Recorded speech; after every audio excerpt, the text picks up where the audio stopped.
politics. I will change how I was going to take these questions forward.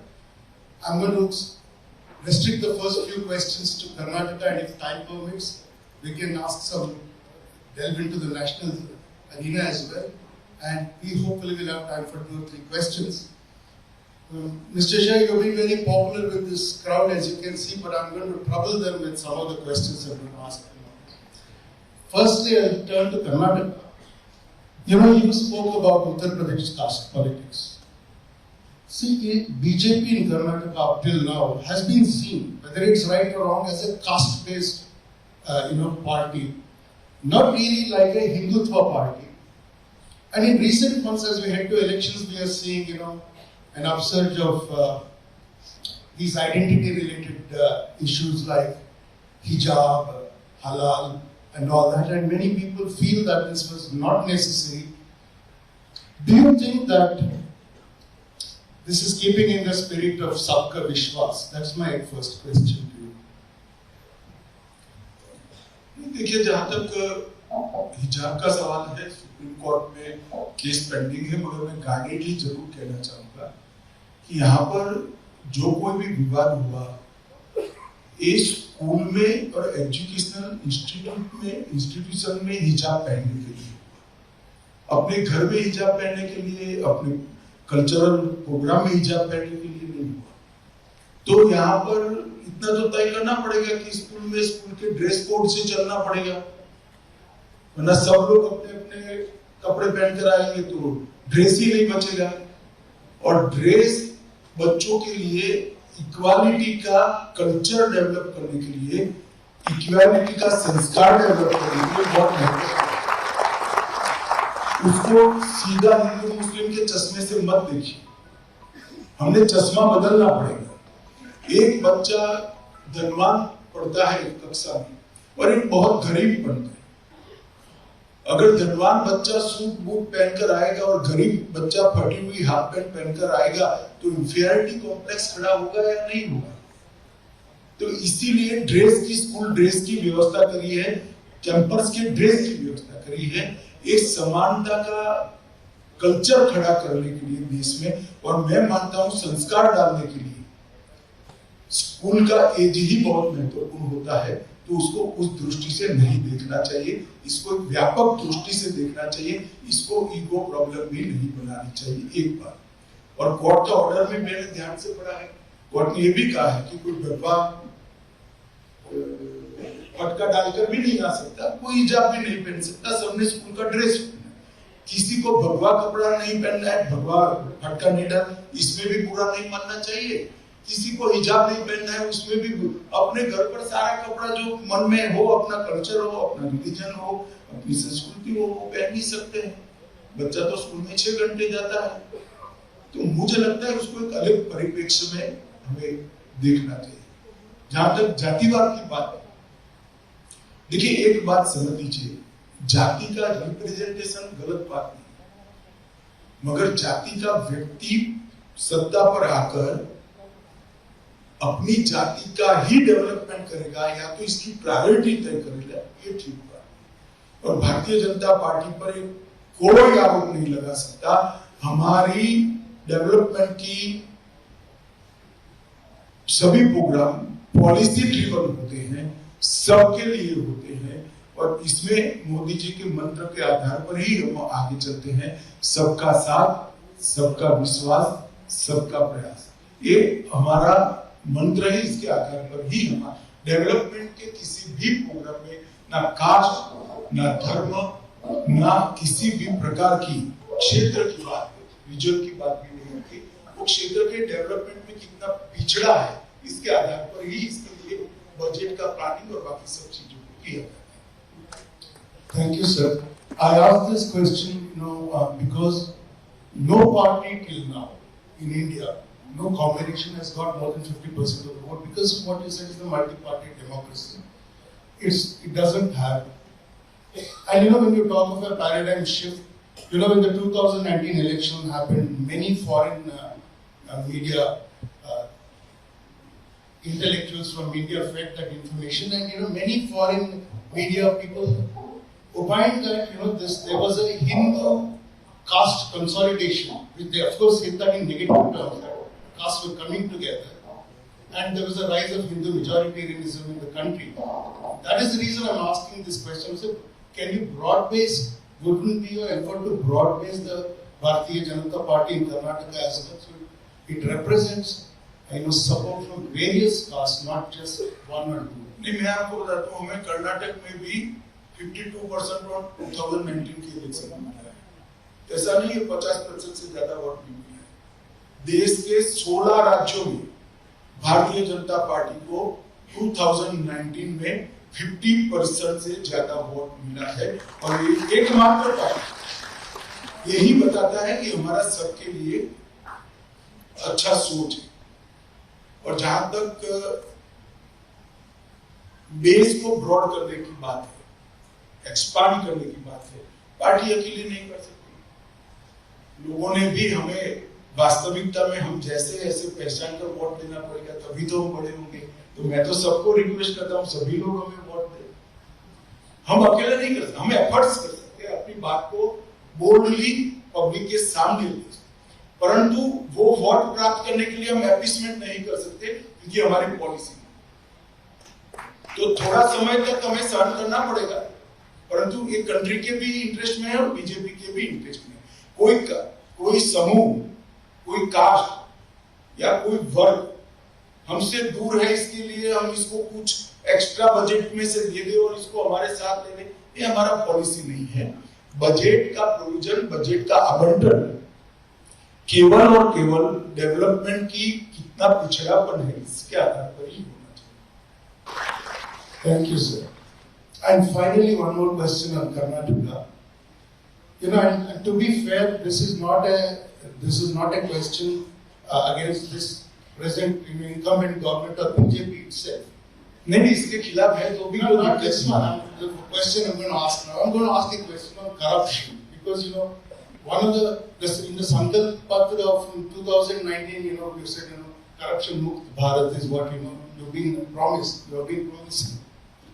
In Karnataka in 2017, when the BJP was not in power in the state, Center for Media Studies published a report where they had done a survey of 20 states, and they found that Karnataka was seen as the most corrupt government in India. But that was in 2007. But back in 2010, Outlook magazine carried a cover story with the headline, "The most corrupt state in India, Karnataka." That was the cover headline. And now, the Contractors Association last August, maybe it's unfair charge, but they said that they had to give 40% commission to people in government for works that were sanctioned to them. Corruption is a big issue and it's taken root in the minds of the people, in my opinion. I may be wrong, but you must give us some assurance as you head to elections that this will be dealt with strictly. देखिए, बहुत अच्छा सवाल आपने पूछा, और इस पर confusion दूर करना आपके लिए नहीं, मेरे लिए भी बहुत जरूरी है, क्योंकि करप्शन की व्याख्या को पहले हमने समझना पड़ेगा। गरीब आदमी को अपना राइट लेने के लिए जो करप्शन का सामना करना पड़ता है, वो करप्शन को कोई सर्वे कवर ही नहीं करता है। विधवा सहाय 600 रुपए की लेने के लिए पटवारी को 100 रुपया दे देना पड़ता है। इसकी कोई काम की सिस्टम ही इस देश में नहीं है। ना आप गिनते हो, ना आउटलुक गिनता है, ना सर्वे करने वाले। मगर मैं कहता हूं सबसे ज्यादा दुखदायक करप्शन वो है। करप्शन हर एक दुखदायक, मगर सबसे ज्यादा दुखदायक वो है। उसको अपना सस्ता अनाज देने के लिए 5 किलो की जगह 3 किलो ले जाओ, अथवा वो ले नहीं गया और राशन कार्ड में डेबिट कर देता है, इसकी जगह थंब इंप्रेशन के साथ अपनी मातृभाषा में वो पढ़ पाए उसी भाषा में रखकर आज अनाज मिल रहा है। मैं मानता हूँ कि करप्शन दूर करना है। बच्चे को स्कॉलरशिप उसके बैंक अकाउंट में जाती है, मैं मानता हूँ कि करप्शन दूर करने की व्यवस्था है।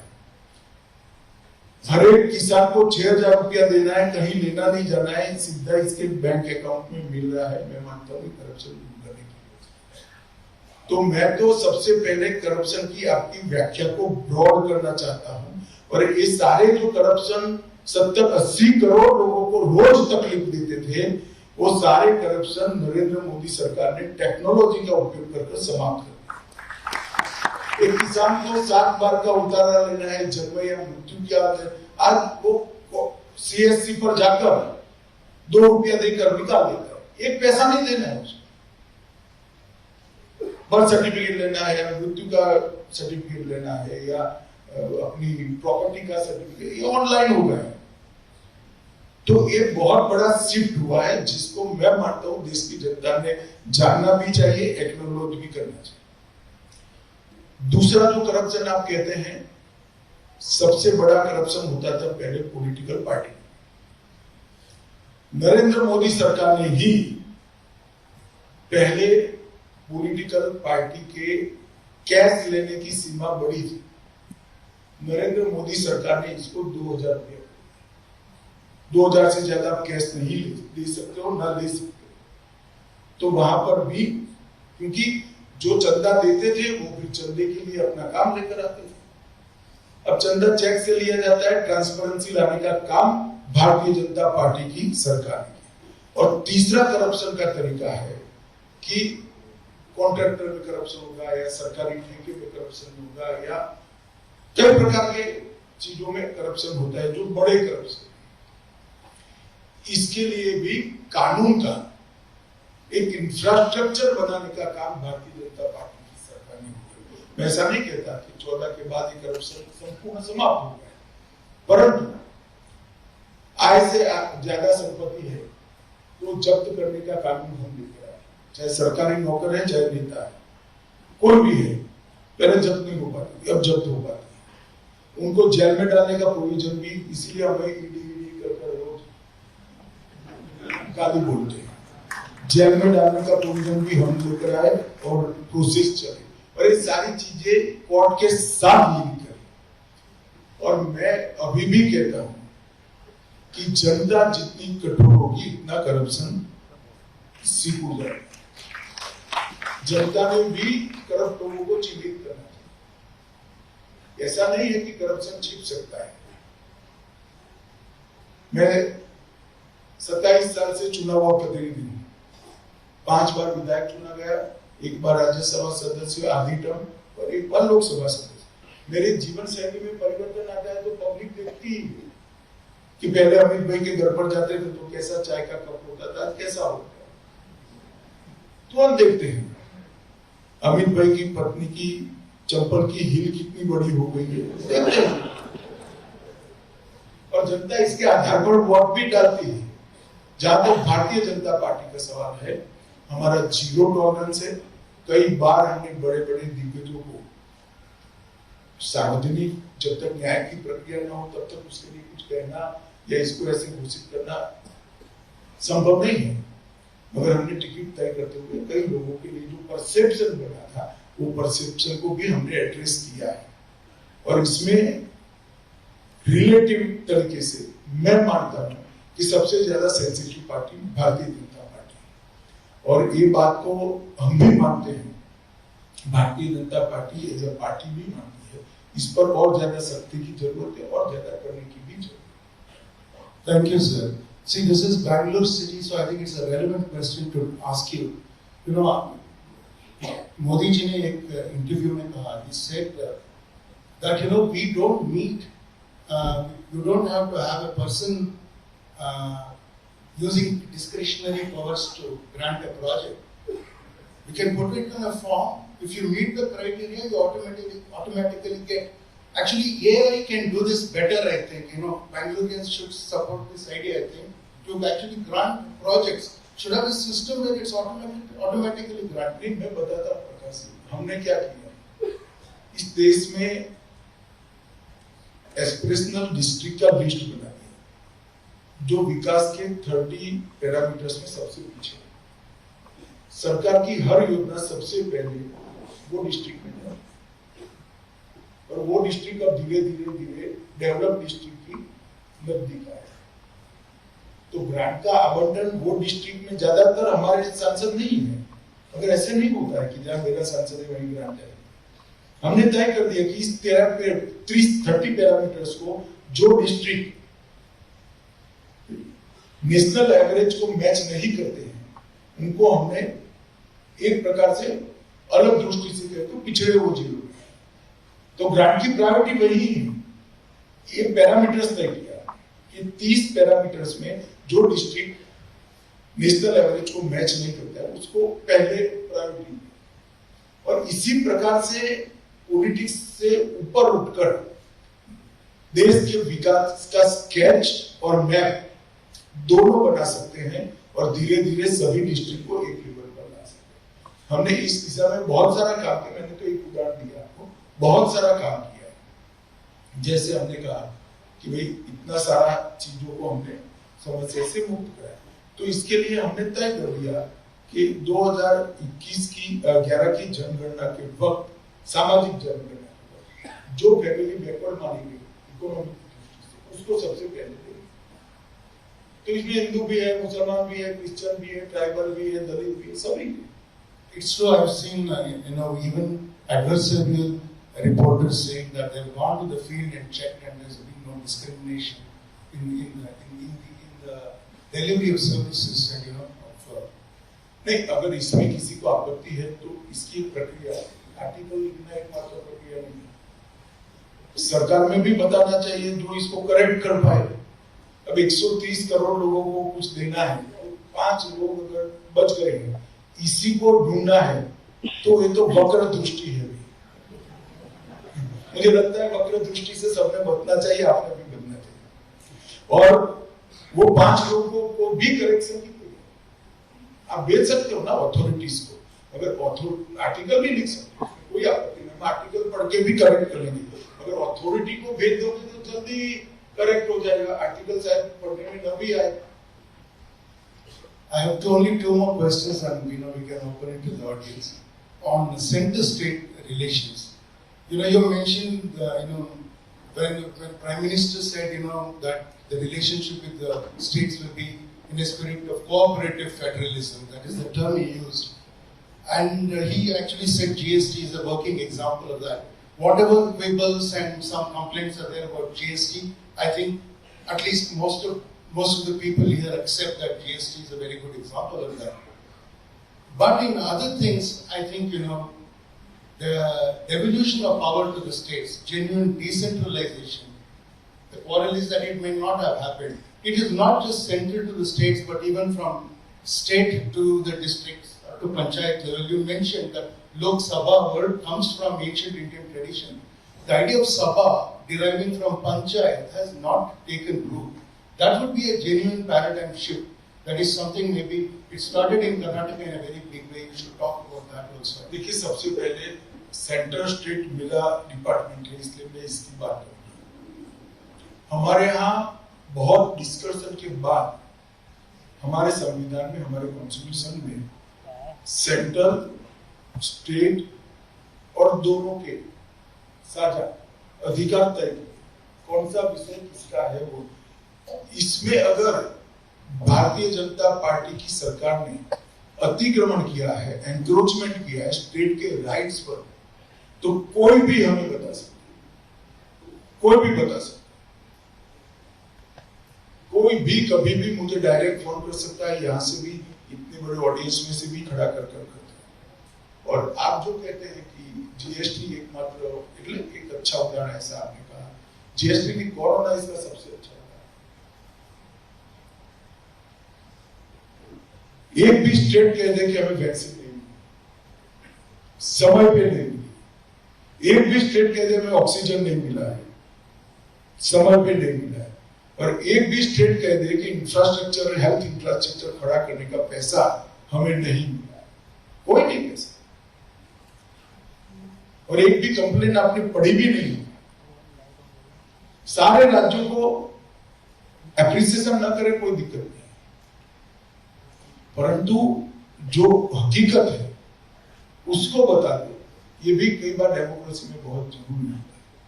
और जहां तक पंचायत का सवाल है, ये प्रॉब्लम प्रकाशी है ही पंचायत का। हमारे यहाँ ये भी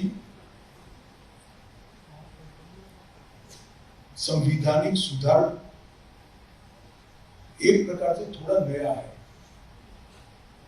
पंचायत को जो अधिकार दिए गए 73rd और 74 अमेंडमेंट जो एक प्रकार से नया है। दूसरा, इतना सारा पैसा डायरेक्ट देने की अब तो व्यवस्था बहुत जगह पे हो गई, डायरेक्ट पंचायत में ही जाता है, परंतु इसका खर्च करने का मैन पावर, उसका ऑडिट करने की व्यवस्था, इसका प्लानिंग करने का तंत्र, ये कई पंचायतों के पास नहीं था।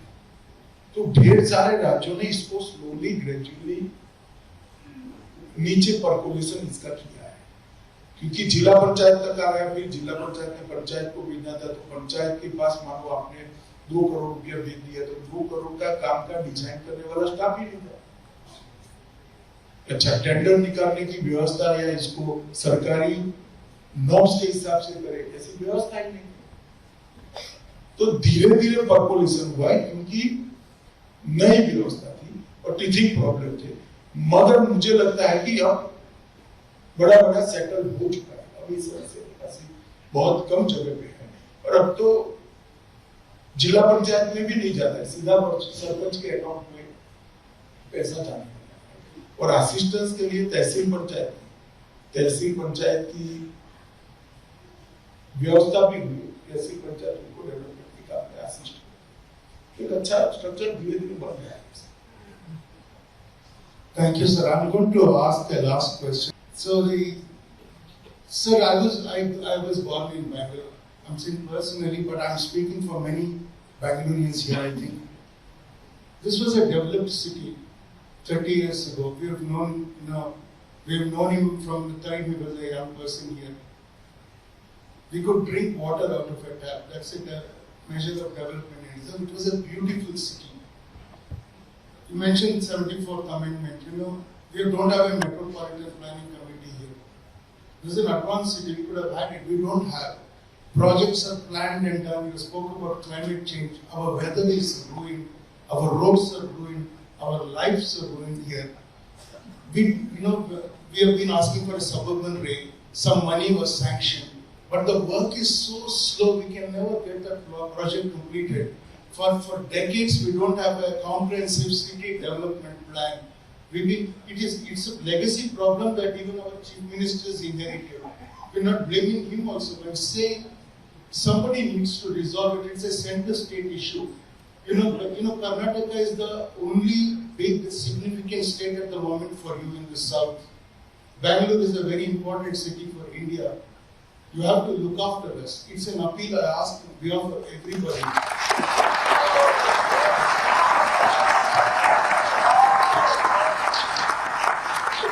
मैं प्रकाश जी को और जोर से जिन लोगों के ताली बजाई सभी को कहना चाहूंगा कि फिर से एक बार डेटा पर जाइए। 2014 के बाद कंपेरेटिवली 4 टाइम बजट भारत सरकार ने बेंगलुरु के लिए दिया है। 4 टाइम, चाहे मेट्रो हो चाहे दूसरे इंफ्रास्ट्रक्चर के काम। परंतु जब डेवलपमेंट बहुत स्पीड से होता है और इंफ्रास्ट्रक्चर की रचना की अपनी एक स्पीड है। इंफ्रास्ट्रक्चर बनने के पहले जब शहर बस जाते हैं तब इंफ्रास्ट्रक्चर डेवलपमेंट अपने आप स्लो हो जाता है, क्योंकि इंफ्रास्ट्रक्चर जहां बनना होता है वहां मकान बनने होते हैं। इसीलिए ट्रैफिक की समस्या होती है, इसीलिए सीवरेज की समस्या होती है, सारी समस्या होती है। मगर आई थिंक बसवराज जी ने बहुत अच्छा प्लान बनाया, अर्बन डेवलपमेंट मिनिस्ट्री में भी सबमिट किया है, एंड आई होप कि आने वाले टर्म में, मैं सोच समझ कर बोल रहा हूँ, आई होप कि आने वाले टर्म में भारतीय जनता पार्टी इस सारी समस्याओं का समाधान ढूंढेगी। I'm going to ask you a question which is again personal because I've acted in the film, as I mentioned, in Kashmir Files. I don't think anybody here can deny the miracle that you pulled off by throwing away Article 35A and withdrawing of Article 370 as applied to the then state of Jammu and Kashmir. But the thing is that all of us are applauding here.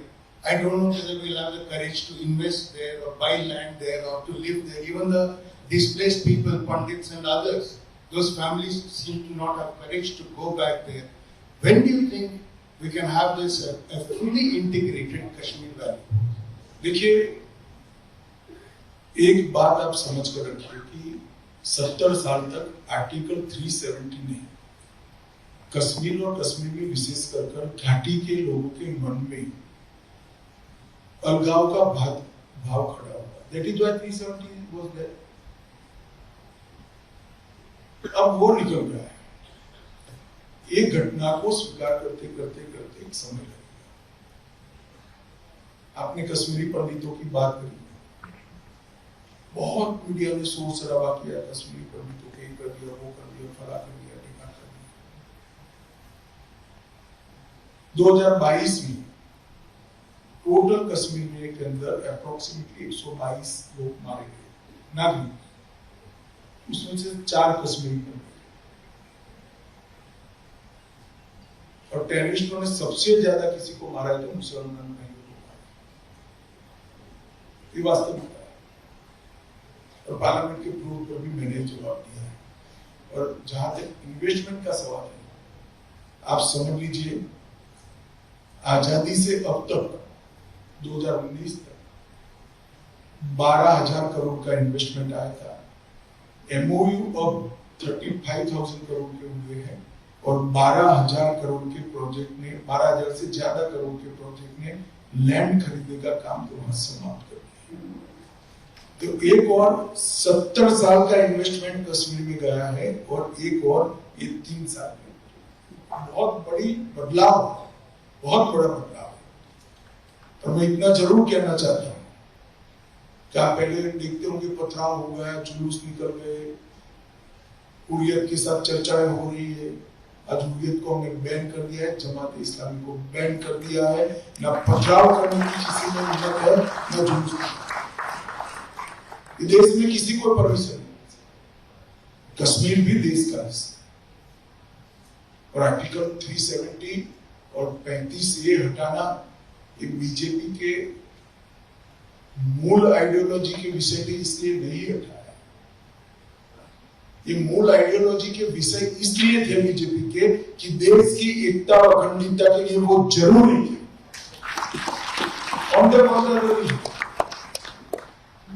हमारे ideological issue था ही, मगर वो ideological issue इसलिए था कि वो हटाना देश की एकता और अखंडता के लिए था।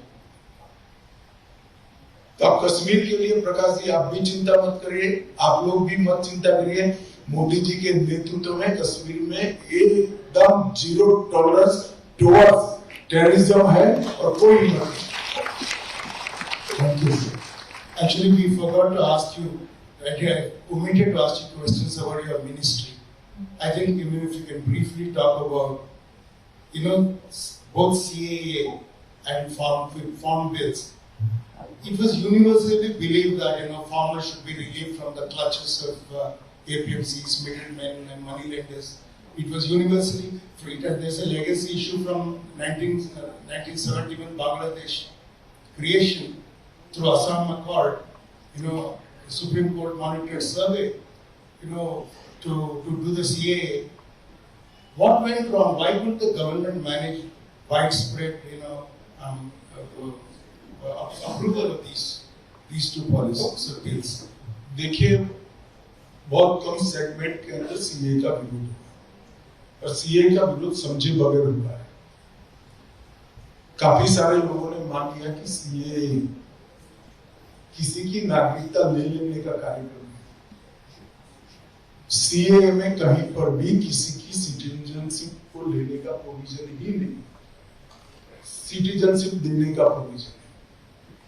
मैं पूरे ऑडियंस को पूछना चाहता हूं, आपको भी पूछना चाहता हूं, फ्रैंकली आप कोई भी तरह की शर्म रखे बगैर बताइएगा, बांग्लादेश, पाकिस्तान, अफगानिस्तान जो हमारे पड़ोसी देश है, आजादी के पहले जो हमारा हिस्सा थे, अब कट गए उससे। वहां पर जो हिंदू, जैन, बौद्ध, सिख, क्रिश्चियन रहते हैं, धार्मिक प्रताड़ना के कारण वो अगर भारत में आ गए तो उनको नागरिकता देनी चाहिए या नहीं देनी चाहिए? Absolutely. तो सीए इसी की बात, इसका मतलब ही सीए है और कांग्रेस हमारा विरोध करती। तो मैं कहता हूँ युगांडा से जो लोग भाग कर आए उनको क्यों दिया आपने नागरिकता? मुझे बताइए ना, क्यों दिया? उस वक्त तो किसी ने मुद्दा नहीं उठाया। अगर पार्टीशन के बाद नागरिकता न दे दे हिंदुओं को, सिखों को, तो मनमोहन सिंह कैसे देश के प्रधानमंत्री बनते? अडवाणी जी कैसे इस देश के उप मुख्यमंत्री बनते, उप प्रधानमंत्री बनते? इस चीज को समझे बगैर सिर्फ सोशल मीडिया और कंप्यूटर पर ही बायस आर्टिकलों को पढ़कर मन नहीं बनाना चाहिए। बिल उपलब्ध है, कानून जो पारित हुआ वो भी उपलब्ध है, आप इसमें पढ़िए। कहीं पर भी किसी की भी सिटीजनशिप लेने की कहीं बात नहीं है। सिटीजनशिप उन लोगों को देनी है जिनको मजबूरी से वहां से यहाँ आना पड़ रहा है। मैं अभी भी मानता हूं ये देश पर उनका अधिकार इतना ही है जितना मेरा और आपका है, उनका अधिकार है और हमें देने में संकोच नहीं करना चाहिए। परंतु हर चीज में पॉलिटिकल कलर देने की आदत पड़ी है और जब मेरी पार्टी करेगी तो ज्यादा देंगे। दुर्भाग्य है हमारा भी, देश का भी, मगर बहुत लंबा नहीं चलेगा। हमेशा सत्य को कुछ समय के लिए आप छिपा सकते हो, बाद में सूर्य की भांति चमक कर बाहर आता है और ये आएगा ही। रचनात्मक सोच को स्वीकार करना ही पड़ेगा। What happened to the farm bills, sir? Why? देखिए, फार्म बिल को भी आप पढ़ लीजिए, कहीं पर भी APMC. No, we agree with it. Why was it withdrawn? नहीं, एक मिनट, फार्म बिल को आप पूरा पढ़ लीजिए। एपीएमसी को एक्नॉलेज करने की कोई भी बात हो तो विड्रॉ करें, है ही नहीं बात। अब कुछ लोगों ने एक चीज चला दी और धरना दे दिया। मोदी जी ने तो बड़ा मन दिखाकर विनम्रता से कि भाई मैं मेरी बात आपको समझा नहीं पाया, ये मेरी क्षमता कम पड़ी इसलिए मैं माफी मांगकर इसको विड्रॉ समाप्त कर दूं। तो कहां जीत करने का सवाल?